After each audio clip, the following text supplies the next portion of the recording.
नाशिकच्या पंचवटीत jogging track असलेल्या Shrikrishna garden समोर साकारलाय 7 मजली देवीदास हाईट प्रकल्प। मग येताय ना आजच आपला फ्लॅट बुक करायला देवीदास हाईट्स मध्ये।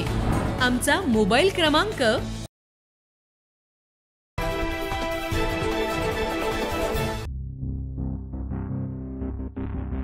मराठवाडा आणि उत्तर महाराष्ट्रामध्ये सध्या पावसानं हाहाकार घातलाय।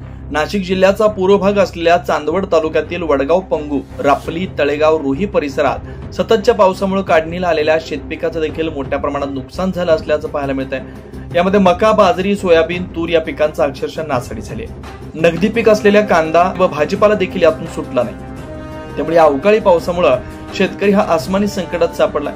शेतकऱ्याच्या हातातोंडाशी आलेला घास अवकाळीनं हिरावून घेतल्यामुळे शेतकरी पुन्हा एकदा चिंतेत आहे। त्यामुळे आता आम्हाला नुकसान भरपाई मिळावी अशी मागणी शेतकऱ्यांनी केली आहे। काल दुपारी आणि रात्री 12च्या नंतर अचानक अशा झालेल्या पावसामुळे अतोनात अशी कांदा असेल, टमाटो असेल, तूर असेल, मका असेल अशी भरपूर नुकसान झालेली।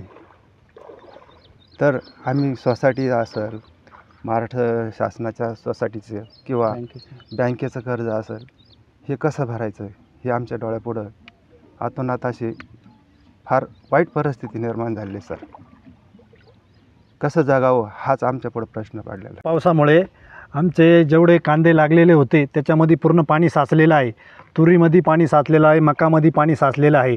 तर शासनाने याच्याकडे जेवढं लक्ष केंद्रित करता येईल तेवढं लक्ष केंद्रित करावं। आणि आम्ही कांद्यासाठी जे नवीन बियाणं टाकलेलं होतं त्याच्यामध्ये कुठल्या प्रकारचं काहीच पूर्ण रोप बसून गेलेले आहे, काहीच राहिलेलं नाही आहे।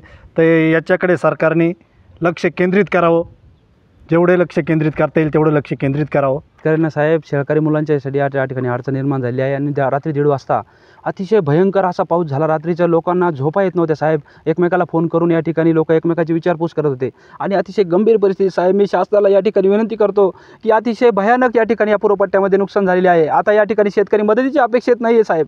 मी फडणवीस साहेबांना, मुख्यमंत्री साहेबांना आणि देवेंद्र फडणवीस साहेबांना विनंती करतो की केंद्र सरकारकडून भरीव मदत या ठिकाणी मिळवून, जशी मागच्या वेळेस जल्हाद साहेब कलेक्टर महोदय आपल्या वडगावमध्ये येऊन राहुल आहेर यांच्या माध्यमातून जी अतोनात पाहणीची नुकसान भरपाई मागच्या काळात जशी मिळाली, अशाच पद्धतीने शेतकऱ्यांनी आता पूर्णपणे या ठिकाणी पूर्ण खर्च करून या पिकांची जी मदत आहे ती मदत मिळूनही शेतकऱ्याचं समाधान होणार नाही। परंतु प्रशासनाने या ठिकाणी लक्ष केंद्रित करून कांद्याचं, सोयाबीनचं, मका, फळपीक जेही काही असेल त्यांना या ठिकाणी भरीव मदत करून त्याचा पीक विमा जो आहे तोही मिळाला पाहिजे आणि या ठिकाणी शासनाकडून पंचनामे करून त्याची रीतसर मदत मिळाली पाहिजे या ठिकाणी, अशी मी शेतकऱ्याच्या वतीने विनंती करतो। आणि जे घरकुलं नरेंद्र मोदी साहेबांनी भरपूर मोठ्या प्रमाणात दिलेली आहेत, त्या घरकुलं बांधण्यासाठी लोक रस्त्याने या ठिकाणी आज मुरुम, सिमेंट, वाळू जे काही मटेरियल आणायचं आहे असं ने-आण करण्यासाठी जे रस्ते सुद्धा राहिलेले नाही साहेब। इतकं असा पाऊस झाल्यामुळे या शेतकऱ्याच्या अडचणी शासनाने समजून घ्याव्यात आणि घरकुलं या ठिकाणी बांधण्यासाठी थोडी वाढीव मदत द्यावी या ठिकाणी मी अशी विनंती करतो।